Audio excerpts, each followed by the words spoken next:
UPI பயன்படுத்துபவர்கள் மோசடி செய்பவர்களின் முதல் இலக்காக இருக்கின்றனர். ஆகையால் இதுபோன்ற மோசடிகளில் சிக்காமல் இருப்பது அவசியம். டிஜிட்டல் பரிவர்த்தனை தற்போது அதிகரித்து வருகிறது. தொடக்கத்தில் கையில் பணம் வைத்தே அனைவரும் செலவழித்து வந்த நிலையில் இன்று அனைத்திற்கும் மக்கள் டிஜிட்டல் பரிவர்த்தனை செய்து வருகின்றனர். இது அவர்களுக்கு எளிதாக இருப்பதாக கூறும் நிலையில் மறுபுறம் சைபர் மோசடிகளும் அதிகரித்து வருகின்றன. குறிப்பாக யுபிஐ பயன்படுத்துபவர்கள் மோசடி செய்பவர்களின் முதல் இலக்காக இருக்கின்றனர்.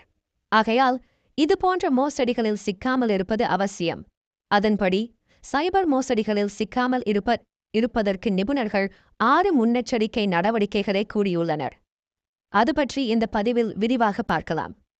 நண்பர்கள் அல்லது குடும்ப உறுப்பினர்களுக்கு பணம் அனுப்பும்போது யுபிஐ ஐடியை 1க்கு 2 முறை சரிபார்க்க வேண்டும். இதன் மூலம் பணம் தவறான யுபிஐடிக்கு செல்வதை தவிர்க்கலாம். முக்கியமாக உங்கள் யுபிஐ பின் நம்பரை யாருடனும் பகிர வேண்டாம். அதேபோல் வங்கியில் இருந்து அழைப்பதாக கூறி யாரேனும் உங்கள் யுபிஐ பின் நம்பரை கேட்டால் கூட அல்லது பகிர வேண்டாம். இது மோசடி அழைப்புகளாக இருக்கலாம். ஆகையால் கவனம் தேவை.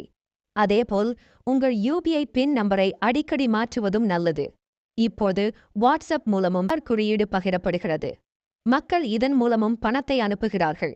ஆனால் எச்சரிக்கை அவசியம். தெரியாத நபர்களின் வாட்ஸ்அப் எண்களில் இருந்து வரும் QR குறியீடுகளை ஸ்கேன் செய்து பணம் அனுப்புவது ஆபத்தானதாக பார்க்கப்படுகிறது. அவ்வாறு செய்ய வேண்டாம். இதனால் உங்கள் பணத்தை இழக்கலாம். அதேபோல் உங்கள் பேங்க் ஸ்டேட்மெண்ட்டை அவ்வப்போது சரிபார்ப்பதும் அவசியம். இதன் மூலம் உங்களுக்கு தெரியாமல் ஏதேனும் பரிவர்த்தனை நடந்திருக்கிறதா என்பதை எளிதில் கண்டறியலாம். யுபிஐ செயலியை அப்டேட் செய்வதும் மிக அவசியம். ஏனென்றால் இதில் புதிய பாதுகாப்பு அம்சங்கள் இடம்பெற்றிருக்கும். இதை பயன்படுத்திக் கொள்வது நமக்கு கூடுதல் பாதுகாப்பை அளிக்கும். இதற்கிடையே நீங்கள் மோசடியில் சிக்கியதாக தோன்றினால் பயப்பட அவசியமில்லை. 1930 என்ற எண்ணை அழைத்து புகார் அளிக்கவும். சைபர் மோசடிகளை தடுக்க காவல்துறையினர் தொடர்ந்து நடவடிக்கை எடுத்து வருகின்றனர். டிஜிட்டல் பரிவர்த்தனைகள் அதிகரித்துள்ள சூழ்நிலையில் மோசடிகளும் அதிகரித்து வருகின்றன.